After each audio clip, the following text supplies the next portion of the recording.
coucou, la suite, vidéo 5 cette fois-là, on est toujours sur la même palette.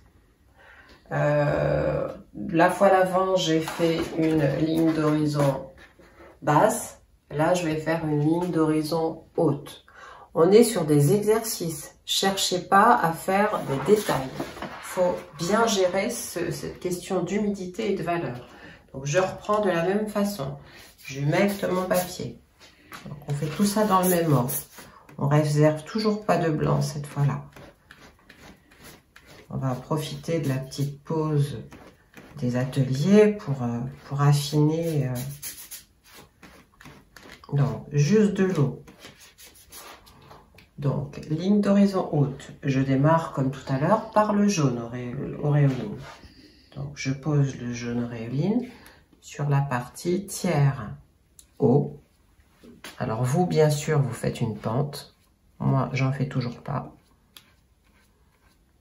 Pour que ce soit visuel à l'image. Ligne d'horizon haute. Bon, je vais aller maintenant. Je prends toujours les mêmes teintes pour qu'on soit sûr que c'est pas une question de mélange, mais une question de valeur.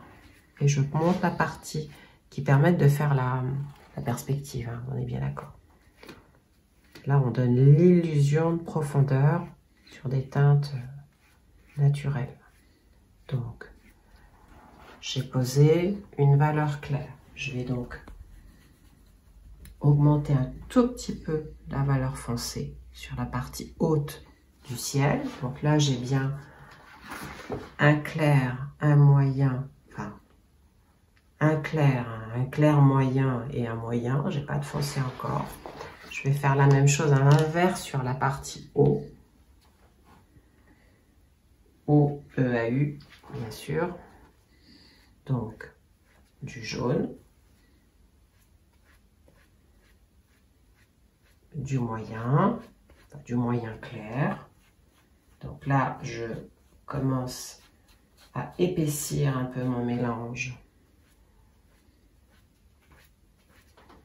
On a un moyen. Donc là, je suis exactement à l'inverse du ciel. Je vais forcer. Donc là, je finis par prendre tout ce qui me reste sur ma palette pour forcer mon mélange. Vous voyez, ça monte gentiment.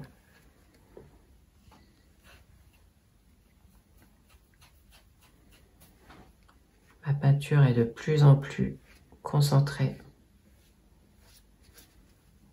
Et à la fin, je vais basculer avec la deuxième palette un peu foncée.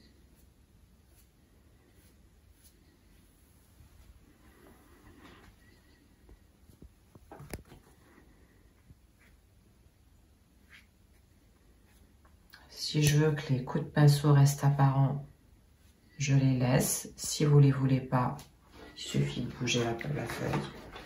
J'aurais pu aller un peu plus par là quand même.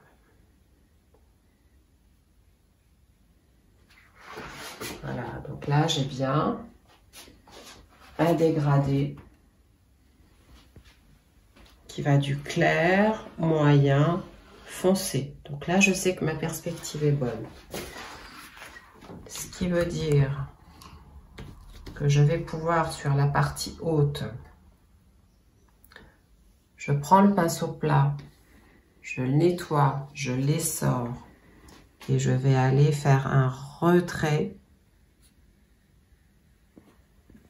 au pinceau. J'arrête de respirer ou alors je souffle si je tremble.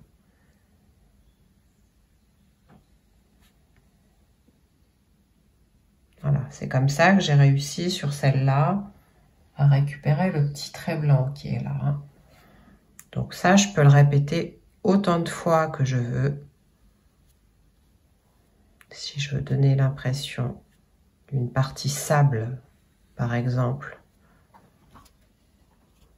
Et avec ce pinceau, je vais prendre une valeur moyenne. Et je vous avais fait faire en cours avec le côté du pinceau.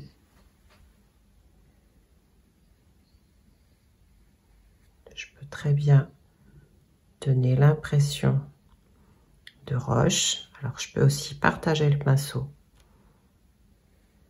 et faire en plusieurs étapes comme ça. Donc là, premier jet, deuxième jet avec du foncé.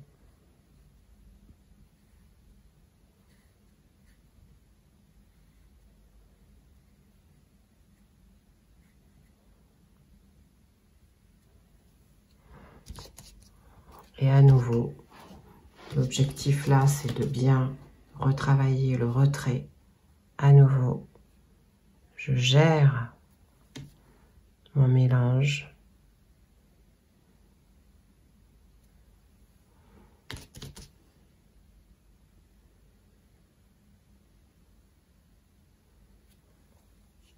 Je peux tirer la couleur comme ça.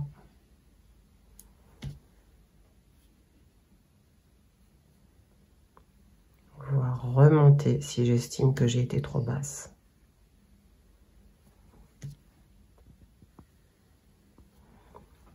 Si je veux faire un effet reflet, il suffit que je mette cette couleur-là dans le sens inverse. À nouveau, je balance de l'eau dedans.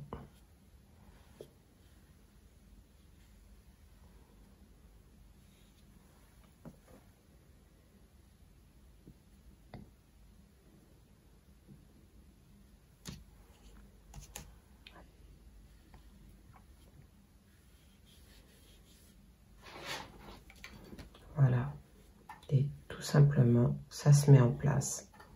Je ne vais pas aller plus loin. Je cherche vraiment pas à faire une peinture, mais à donner l'impression d'humidité, d'eau. Et au final, j'ai bien réussi avec les mêmes teintes, mes valeurs du clair au moyen au foncé, à donner une impression de plage, de mer, en tout cas d'humidité. Tout simplement en jouant avec les valeurs. Voilà, à vous de jouer. La prochaine fois, un petit peu plus difficile. Multipliez les essais. Multipliez, multipliez, multipliez. Pour que ça devienne simple. Bon courage!